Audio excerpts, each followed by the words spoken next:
Hey folks, in this entry we'll be taking a look at Negan from The Walking Dead, specifically covering his villainous arc in the series from seasons 6 to 8, as well as the special episode in season 10. Arguably the most captivating of The Walking Dead's antagonists, Negan ranks among the class of villains that many hate to love, in large part due to the magnetic charm of Jeffrey Dean Morgan bringing the character to life on the small screen. A callous and self-absorbed villain so utterly consumed with his greed that he subjugates everyone around him to serve his will, living a life of pleasure at the expense of others. As usual, in the current state of the walker-infested world, the dead aren't the real threat, but the living are. We've seen many characters adopting a radical change from their former selves in the name of survival. Negan's change is perhaps one of the most dramatic, going from a high school gym teacher to the snide and cruel dictator of an oppressive cult. In his past life, Negan derived a sense of purpose from his job, and being able to shape kids under his care to become better functioning members of society, a purpose which has become distorted at present. Beyond the pleasantries of the surface, however, Negan has two outlying issues that plague him. A certain promiscuity seen in his marital unfaithfulness to his wife Lucille, and an instance of uncontrolled rage when he assaulted a man who disrespected their favorite love song at a bar. These flaws aside, Negan remains largely the same man he was at the start of the outbreak, a loving husband caring for his wife recovering from cancer. The pivotal moment of his transformation would come at the point of his wife's demise, tragically by her own hand, out of the belief that her husband had abandoned her. Then there's also the resentment against the biker gang for delaying him in getting back to his wife.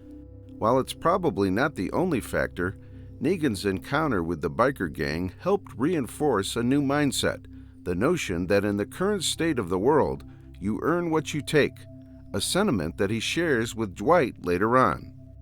Of course, I'd be remiss if I didn't mention that with the collapse of civilization, it has become a common occurrence for groups of less honorable people to pillage, plunder, and even kill other groups in the name of survival. And everyone by this point has a few screws loose, so to speak. As we can imagine, the death of Lucille flooded Negan's mind with immense sorrow, loneliness, and most of all, shame. Shame from the fact that he couldn't face the thought of losing his wife, inadvertently resulting in her taking her own life, which we can assume to have been plaguing him throughout the earlier seasons, as he only managed to process it fully in season 10.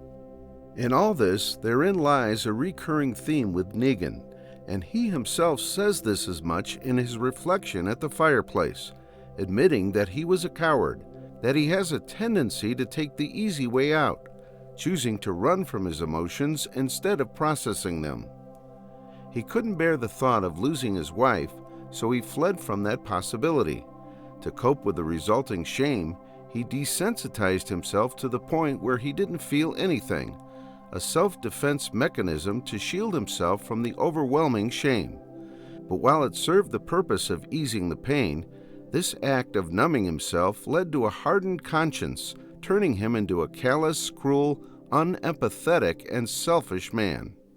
Negan's transformation could be largely attributed to an overcompensation for the guilt and shame he has yet to process, and when you take into account the current absence of all legal structure and authority, the lack of capital punishment, the fact that everyone takes by force, and we have the recipe for a man who is now free to indulge in his most carnal desires, living a life of luxury to mask his inner wounds. If we apply that to his time in the Saviors, this tendency to take the easy way out bears true as well. After all, it's easier to extort and steal from others than it is to gather your own resources.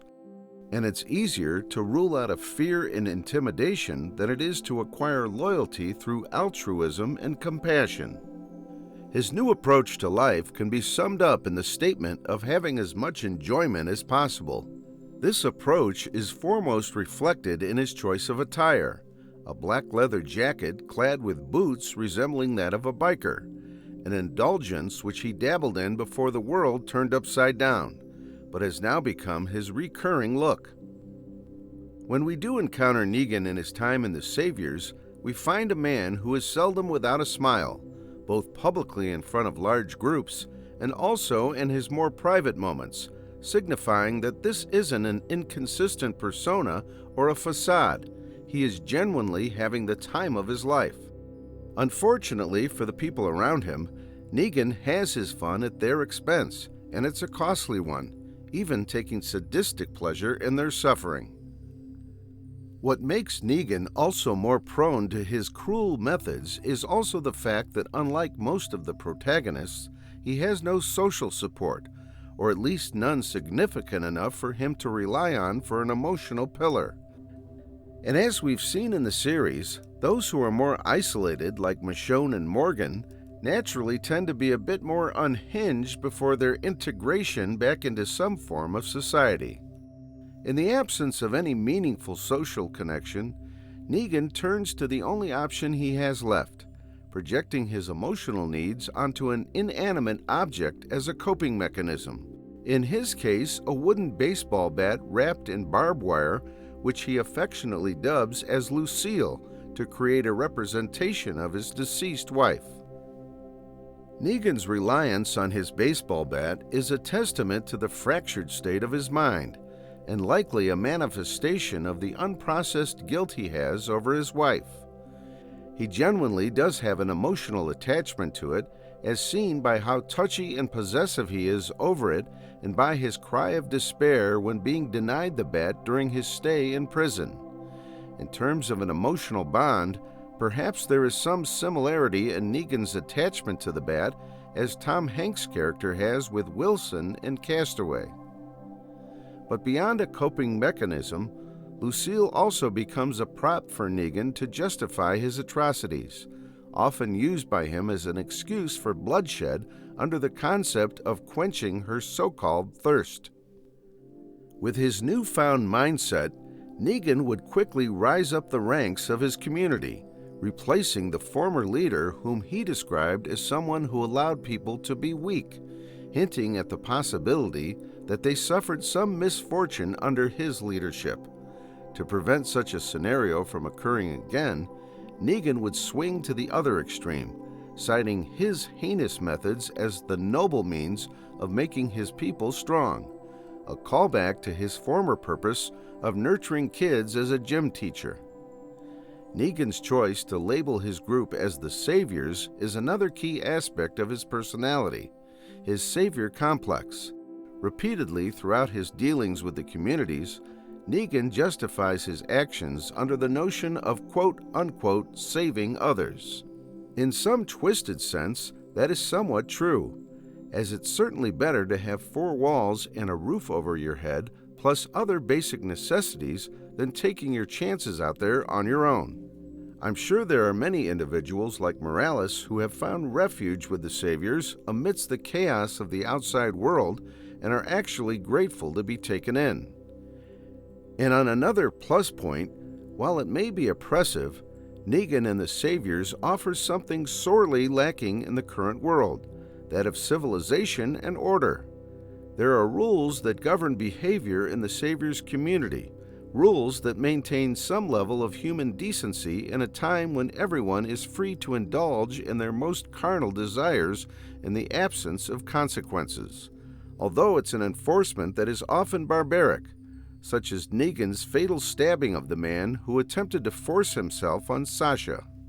But however noble Negan's intentions may be, they are countered by what could be said to be his greatest character flaw, his all-consuming selfishness. When you get down to it, the Saviors are essentially a cult, and Negan is their figurehead, their object of worship to whom they must kneel in his presence and pledge their undying loyalty to. Negan's way of maintaining this loyalty is nefarious, but certainly effective, going right down to the identity of his subordinates. Everyone from greatest to weakest are to identify themselves as Negan, and this act only serves to reinforce the notion that everything they are, down to their innermost thoughts and desires, are to be subject to the will of their dictator. Like all other communities, Negan and his saviors need resources to survive, but as Michonne mentions at one point, Negan ordered the world his way. Instead of producing their own economy, Negan takes the easy way out and bullies the other communities to brutally extort from them like a mafioso gangster, presenting himself as the solution to the problem that he himself created. In the words of Daryl regarding their approach, it's not about getting by, it's about getting it all. So despite his so-called intention of saving others, Negan is fully aware of how ruthless his methods are, and he himself openly hints at this by his own labeling of himself as the big bad wolf from the story of the Three Little Pigs. But it's not just the other communities that suffer from Negan's selfishness, as we find its effects clear and present within the community of the Saviors themselves. Perhaps the clearest example of Negan's self-absorption is his collection of wives, seized from other men to satisfy his insatiable lust, with him going so far as to punish the husbands by scarring their face with a hot iron should they try to interlope with their wives. Which brings us to Negan's system of reward and punishment within his own group, and in his dealings with the other communities. To run a tight ship, Negan understands the importance of promoting positive behavior and coming down hard on any insubordination. So while he is indeed a sadist, it is for this reason that Negan stops his subordinates from dishing out unwarranted beatings on the oppressed, because he knows that if they're punished either way, then sooner or later they'll realize they have no incentive to be compliant. And with the earlier case of the facial scarring, Negan deliberately does it publicly to burn the consequence of disobedience into the minds of his people, serving to fuel the fear they have of him. To keep his own people occupied and motivated, Negan introduced a point system, where his people are segregated into hierarchies and have to slog for daily necessities, while he and his selected lieutenants live like kings over them. To justify this unfair distribution, in his own words he says that's an economy. Some people win, some people lose. But that's always easier to say when you're the one at the top looking down on those with less privileges than yourself. The crux of Negan's character is seen in his eventual conflict with Rick and his group. First impressions last, and Negan is a man who is all too familiar with this truth. In his introduction to Rick's group, we find him displaying a masterclass in fear and intimidation, from the ominous threats he makes to the deliberate slow pacing to let the fears stew in the minds of his victims. His swagger and the way he contorts his body, brandishing the instrument of his wrath while bearing a look of mischief on his face. In other times, this intimidation comes in the form of Negan's mouth whistle, foreboding a grim sense of trouble before his arrival. From his interactions with his victims, it's plain to see that Negan is a man who derives joy from toying with his victims, invading their personal space and relishing in the discomfort he causes them to squirm in. It's fearful enough when you're being threatened by a callous murderer, but it's a far more unsettling event when the person doing harm does it with such casualness and with such glee. His preferred choice of execution, namely bludgeoning by a baseball bat, is a particularly slow and needlessly painful process, not just for the victims, but for those watching. Given the contextual conflict between the Saviors and Rick's group, it's important that we cover a crucial point, that of blame, as to whether Rick was guilty of starting the friction between the groups given his attack on the satellite outpost.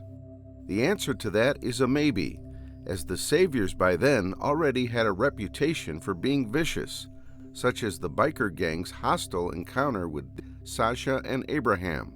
Rick's group also had information that Hilltop was being extorted by the Saviors, with Gregory being threatened to be killed for not meeting their tribute quota. So it's clear from Rick's point of view that the Saviors are a bunch of unsavory characters, and perhaps it's only a matter of time before they become plagued by them as well.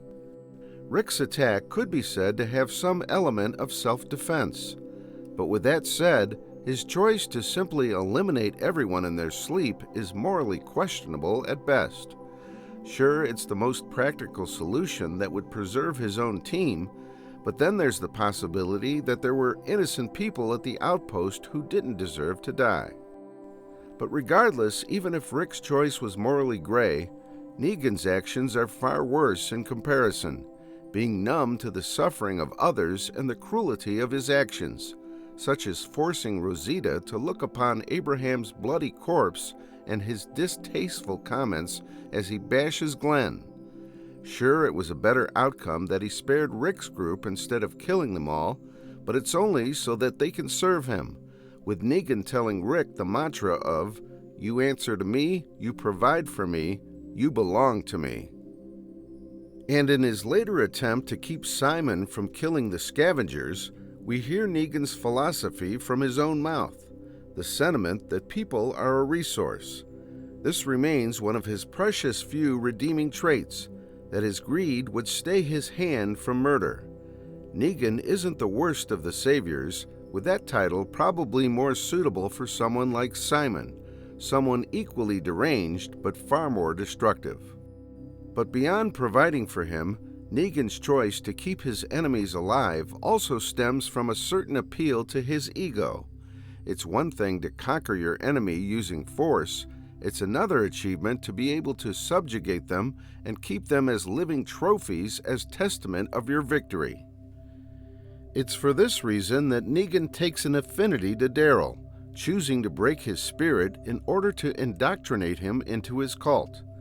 This is repeated with Coral, where Negan himself admits that it's more fun to break him than to kill him, even though Coral had already displayed hostile intent in trying to assassinate him. Apart from the fun, we see that Negan's sparing of Coral's life stems from his desire for a familial bond, a yearning which remains despite how immoral he has become, also previously hinted at with his projection of Lucille onto his baseball bat. Coral becomes somewhat of a surrogate son, and it's a testament to the impact that Coral had on him, with the cold-hearted Negan displaying a rare instance of regret upon learning of his passing, as well as hesitating in combat when Rick uses Coral's last wish against him. Despite his atrocities, Negan maintains a misplaced sense of innocence, telling Father Gabriel that he never killed anyone who didn't deserve it. While Negan is a master at controlling and oppressing his enemies, a major flaw in his mindset is his misunderstanding of human loyalty. Sure, you can take everything a man has, degrade and humiliate him, as was the case with Dwight, with Negan taking away his wife and scarring his face. But no one with sound reasoning would expect that such a person could ever be fully loyal to you. And if they somehow appear to be, you can bet your last dollar that they are doing so with gritted teeth and would backstab you when the time is right. It might be the easy thing to do, to threaten and extort people into serving your will, but therein also lies the danger. When your victims are so miserable that they have nothing to lose in fighting back, the only foreseeable outcome is all-out war. A war which Negan struggles to win, as by this point Negan has made himself out to be public enemy number one in the eyes of all other communities. Eventually, the situation becomes irreparable, and Negan becomes acceptable of wiping them all out. But by then, Negan receives his timely defeat, born out of Eugene's betrayal from having had enough of cowering in fear. Fortunately, Negan's story doesn't end there, and his testimony bears witness to the truth that sometimes even the worst of us can reform for the better. Given the magnitude of his crimes, it's a long and arduous journey, one that may not eventuate in full reconciliation with his former victims, and one that he will always seek to make reparations for the rest of his life.